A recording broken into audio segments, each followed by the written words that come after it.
Bismillahirrahmanirrahim. Assalamualaikum warahmatullahi wabarakatuh. Perkenalkan, nama saya Elswatira Kasim dari program studi Pendidikan Agama Islam semester 3. Baiklah, di sini saya akan menjalankan tugas UAS mata kuliah media pembelajaran. Dan di sini saya akan menjelaskan tentang materi saya, yaitu motivasi belajar.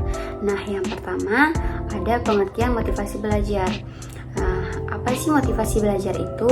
Jadi motivasi belajar adalah sebuah dorongan yang muncul secara sadar maupun tidak sadar yang ada dalam diri siswa pada saat kegiatan pembelajaran secara terus-menerus untuk mencapai tujuan yang ingin dicapai, sehingga terjadilah perubahan tingkah laku.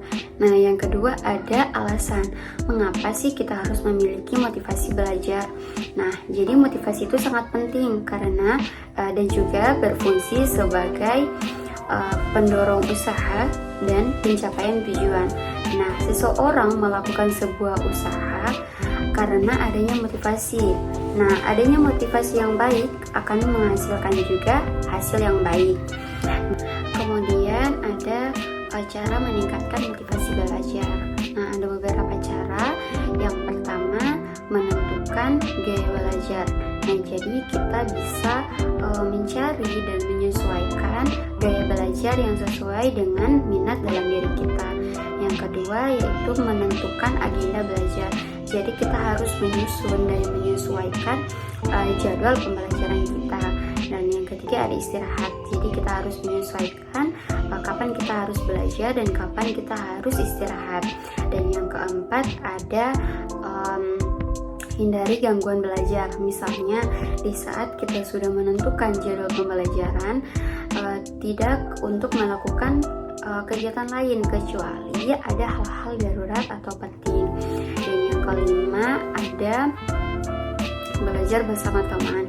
Mungkin tidak semua orang bisa untuk belajar bersama teman, tetapi belajar dengan teman juga bisa membuat kita dapat bertukar pendapat. Terus yang terakhir ada harus mempunyai niat dan keinginan yang kuat.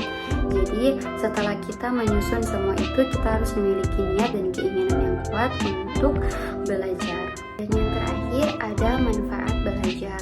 Nah, manfaat belajar ini ada beberapa. Yang pertama, menimbulkan semangat belajar. Yang kedua, hilangkan jenuh. Yang ketiga, menimbulkan optimis. Dan yang keempat, mengatasi kesulitan belajar. Nah, itu ada beberapa yang saya sampaikan tentang motivasi belajar. Semoga bermanfaat. Lebih dan kurangnya saya mohon maaf. Wabillahi taufiq wal hidayah. Wassalamualaikum warahmatullahi wabarakatuh.